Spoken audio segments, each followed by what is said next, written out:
It was 4:47 a.m. when Zara Mitchell's world collapsed. Her daughter Amara, 6 years old, her entire universe, was burning with fever. 103.8 degrees and climbing. Zara had spent 4 hours trying everything: cold compresses, children's medicine, desperate prayers whispered into the soul dawn. Nothing worked. The thermometer kept rising. Amara needed a hospital. Now. But Zara's problems were stacking up like unpaid bills. Her car had died 3 weeks ago. The mechanic quoted 900,000 Korean wons, money she didn't have. Her ex, Marcus, had promised to send money from the States. He'd given her a new Korean number last week, claiming he'd lost his phone again. Another lie in a lifetime of lies. Zara's hands trembled as she pulled up the contact. She typed in English, the language they still used between them. Need $200 now. Amara fever bad. Hospital. Please. She's your daughter. She pressed send and immediately started calculating. Her bank account showed 52,000 Korean wons. Barely enough for a taxi, let alone an emergency room visit. Her phone buzzed. Thank God. But the message made her blood freeze. Who is this? How did you get this number? Wrong number. In her panic, she'd texted a stranger. So sorry. Wrong person. Please ignore. She was scrolling frantically through her contacts when her phone rang. Unknown number. Against every instinct, she answered. You texted about your daughter. The voice was male, deep, speaking perfect English with a subtle Korean accent. She has a fever. I'm sorry, I meant to reach her father. Yes, I understand. Where do you live? Zara's heart hammered. Excuse me? Your address. Your daughter needs medical attention. Where do you live? I'm not giving a stranger my address. Then let me send a car. My private physician can examine her. Who are you? Someone who doesn't believe children should suffer because of their father's mistakes. A pause. Your address. Now. Something in his voice, authority mixed with genuine concern, made her hesitate. She looked at Amara whimpering on their small couch, her brown skin flushed with heat. I don't even know you. My name is Kang Jihan. And you are Zara Mitchell, Itiwandong apartment 402. You work at Bean There Cafe in Hongdae. You take the blue line every morning. Your daughter attends Seoul International School. Your ex-boyfriend Marcus Williams owes you 4 months of child support. Terror crawled up Zara's spine. How do you know that? Because I've spent 15 minutes learning everything about the woman who accidentally texted me at 5 a.m. Here's what else I know: you're scared, you're alone, and your daughter is sick. So I'm asking again, will you accept my help? Zara looked at Amara. Looked at her phone. The first subway trains wouldn't run for 2 more hours. Marcus wasn't answering. She had no options left. Yes, she whispered. God help me, yes. Smart. Doctor will arrive in 12 minutes. Don't leave your apartment. Lock your door. Open only for Dr. Park. He'll show identification. The line went dead.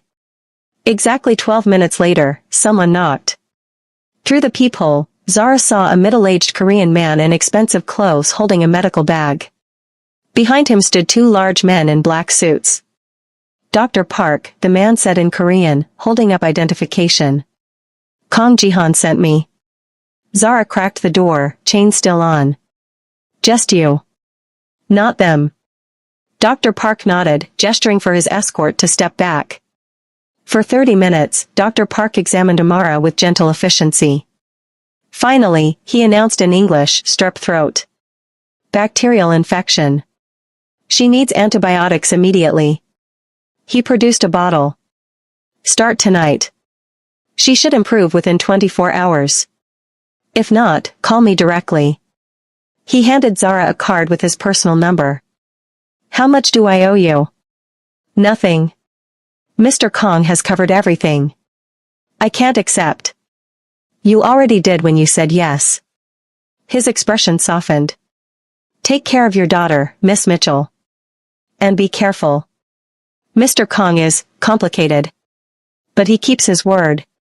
After he left, Zara sat with Amara, watching her breathing ease as the medicine worked. Her phone buzzed. Doctor's report received. Bacterial infection, treatable. She'll be fine. Kong Jihan. The stranger who knew everything about her. Thank you. I'll pay you back somehow. No need. Consider it a favor. Nothing's free. What do you want? For now? For your daughter to recover. Sleep, Zara. We'll talk tomorrow. She should have been terrified. Should have grabbed Amara and run to her friend Mia's place in Gangnam. Should have blocked the number and pretended this never happened. Instead, exhaustion claimed her. She fell asleep on the couch, Amara's head in her lap. When she woke, it was 9:47 a.m. Someone was knocking. Through the peephole, Zara froze. 3 men in expensive black suits stood outside. The one in the center commanded attention without effort, tall, sharp-featured, wearing a suit that cost more than her yearly rent. Dark eyes that saw everything. This was Kong Jihan. She knew it instinctively. Miss Mitchell, he said through the door in English. I know you're awake. We need to talk. About what? About Marcus Williams. And about why you're in danger. Zara's hand shook as she unlocked the door, keeping the chain on. What are you talking about? Marcus stole from me. Quite a lot, actually, money, information, trust. I've been looking for him for 3 weeks. Last night, you texted me from a number he gave you. Which means he's been in contact with you. Which means you'll tell me where he is. I don't know where he is. He just gave me a new number. Zara stopped. Wait. That number was supposed to be Marcus's. It was my personal line. Which he stole along with several other things. He's been using it, thinking he was clever. He wasn't. I don't understand. What does Marcus have to do with whatever you do? Kong Jihan's smile was cold. Marcus worked for me. Low-level operations. Then he got greedy, stole significant product and cash, and disappeared. Now I discover he has a daughter he's been neglecting and a woman he's been lying to. His eyes softened slightly. You really don't know anything, do you? Know what? That the man who fathered your child is a thief and a coward who's put you both in danger. Danger from who? You? And from the people he stole from before he stole from me. He glanced behind him. We need to have this conversation inside. You're exposed out here. I'm not letting you in. Then let me be clear. He pulled out his phone, showed her a photo. This was taken outside your daughter's school this morning. 7:32 a.m. 2 men in a gray sedan watching the entrance. Zara's heart stopped. They're not my men, Kong Jihan continued. Which means other creditors. Which means you have about, he checked his watch, 6 hours before they take more direct action. So you have a choice, Miss Mitchell.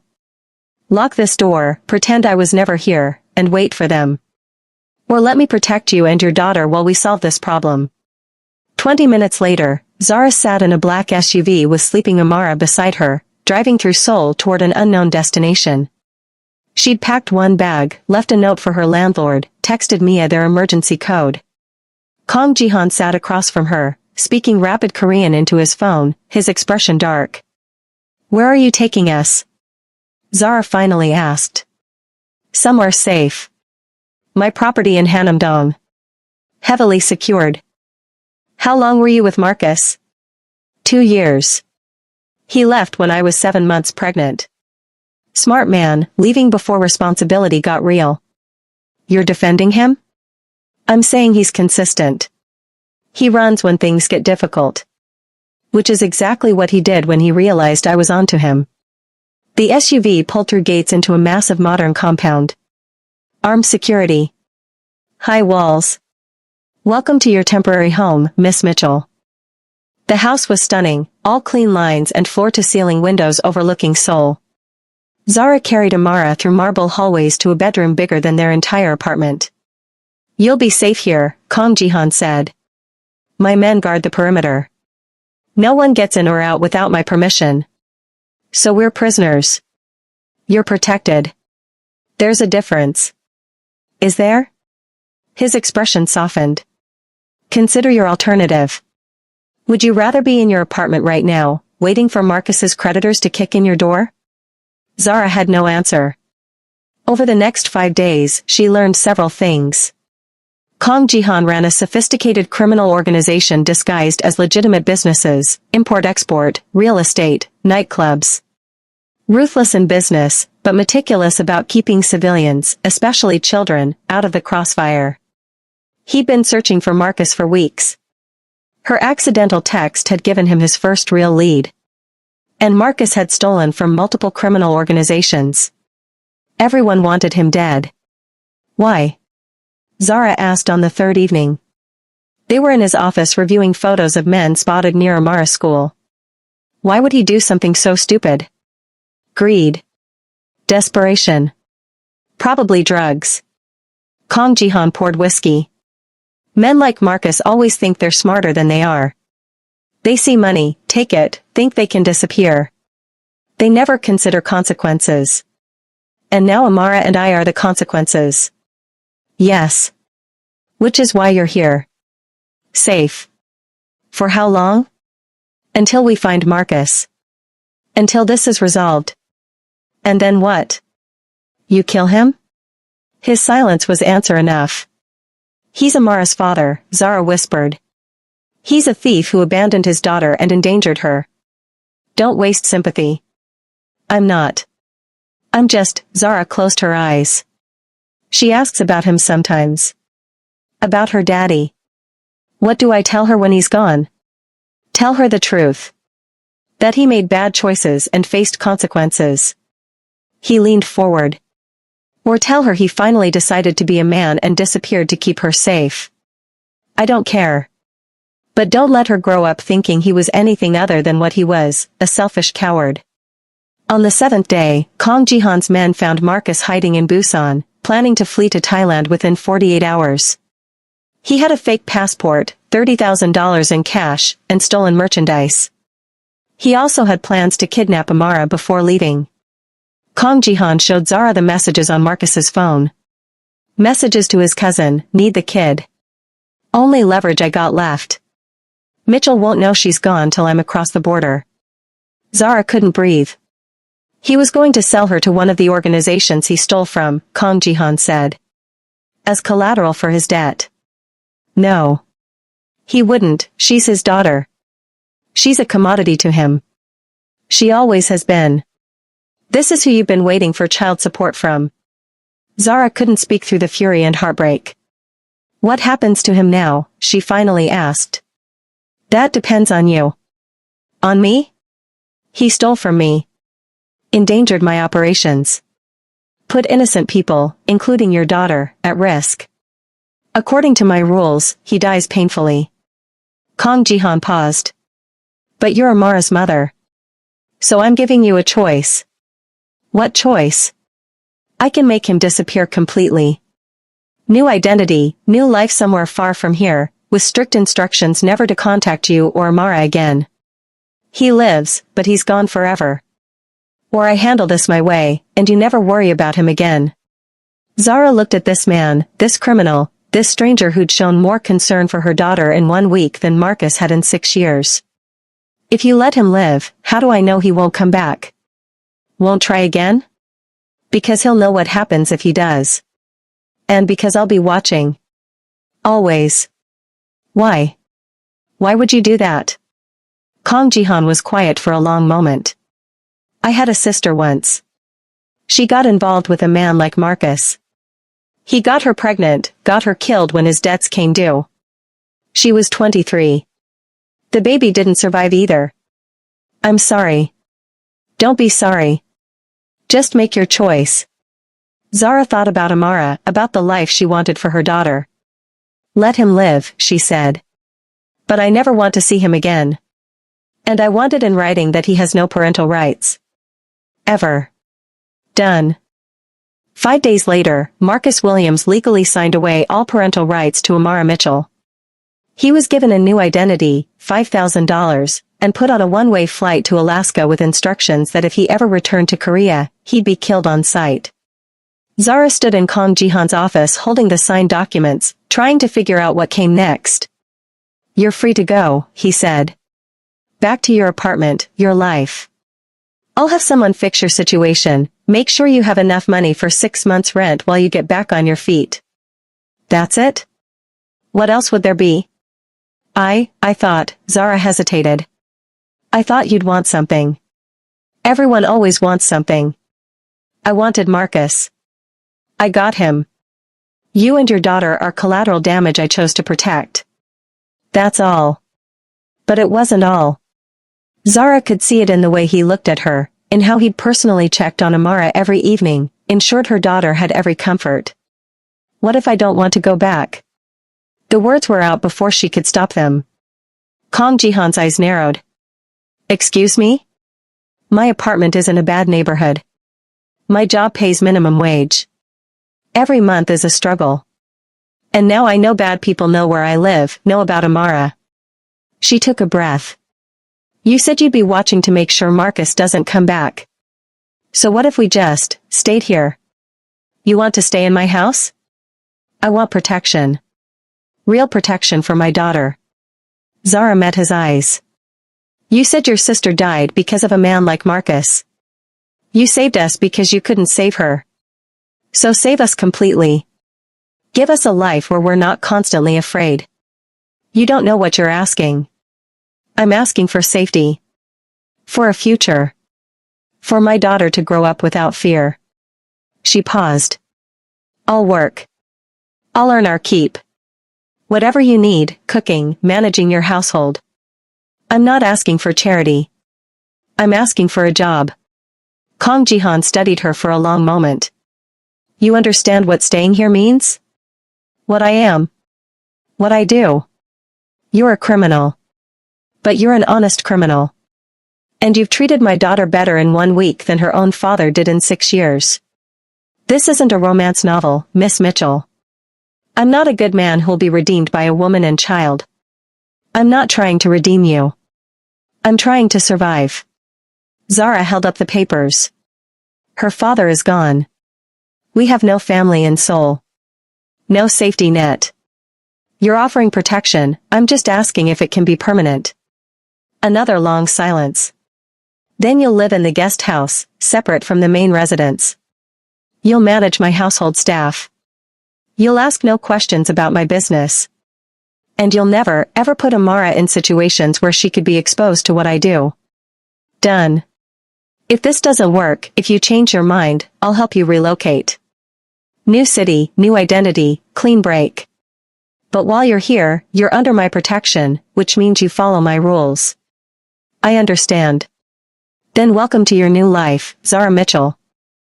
2 years later, Zara stood in the main house kitchen directing household staff through preparations for one of Kang Jihan's business dinners. Amara, now 8 years old, healthy and thriving, was upstairs doing homework with her tutor. Zara had kept her word. She managed the household with quiet efficiency, never asking questions about the men in suits who came and went, never commenting on occasional blood stains that needed cleaning, never involving herself in business that wasn't hers. And Kang Jihan had kept his word. They were safe. Protected. Amara attended the best international school in Seoul. She spoke Korean fluently now, had friends, took taekwondo lessons. She never asked about Marcus anymore. The past had faded into something distant and unimportant. "The table settings are perfect," Kang Jihan's voice came from behind her. He'd entered silently, as he always did. Zara turned. "Your guests arrive at 7. Everything will be ready." He studied her for a moment. "You look tired. Amara had a nightmare last night. Old memories surfacing. About before? About moving. She's afraid we'll have to leave." Zara met his eyes. "I told her we're home now. That we're staying. I hope that's still true." Kang Jihan stepped closer. Over 2 years, something had shifted between them, something neither had acknowledged but both felt. This has been your home for 2 years. It will be your home for as long as you want it to be. And when Amar's older? When she starts asking questions about what you really do? Then we'll tell her the truth. That I'm not a good man, but I'm a man who keeps his promises. That her mother made a choice to keep her safe, and I honored that choice. Will that be enough? It will have to be.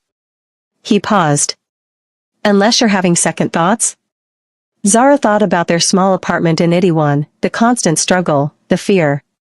Thought about that desperate night when she'd texted a wrong number and accidentally found salvation. No second thoughts, she said quietly. This accidental life we've built, it's more than I ever hoped for. Kang Jihan's expression softened in a way reserved only for her and Amara. Then stop worrying. You're home, Zara. Both of you. And nothing will change that. That evening, as Zara watched him conduct business with his associates, dangerous men making dangerous deals, she understood the truth of their situation. She'd walked into his world by accident, stayed by choice, and somehow built something that looked surprisingly like a family. It wasn't conventional. It wasn't safe in the traditional sense. But it was theirs. And when Amara ran downstairs after dinner, launching herself into Kang Jihan's arms with a delighted Uncle Jihan.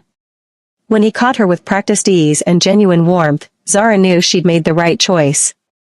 Sometimes the wrong number turned out to be exactly the right one after all. Later that night, after the guests had left and Amara was asleep, Zara found Kang Jihan on the terrace overlooking the Seoul skyline. Thank you, she said simply. For everything. He didn't turn. You've thanked me enough. I don't think I ever can. She stood beside him. You gave us a life. You gave me something too. He finally looked at her. A reason to remember why I started all this. Why I built this empire. His voice dropped. My sister would have liked you. Would have loved Amara. I wish I could have known her. So do I. He paused. Stay, Zara. Not because of protection or safety or debt. Stay because this is where you belong. She looked at this dangerous, complicated man who'd become her unlikely savior. I'm already home. The Seoul lights glittered below them, and somewhere in the house, Amara slept peacefully, dreaming of a future finally free from fear. It had started with a desperate text at 5 a.m., a wrong number, and a fever. It had become everything.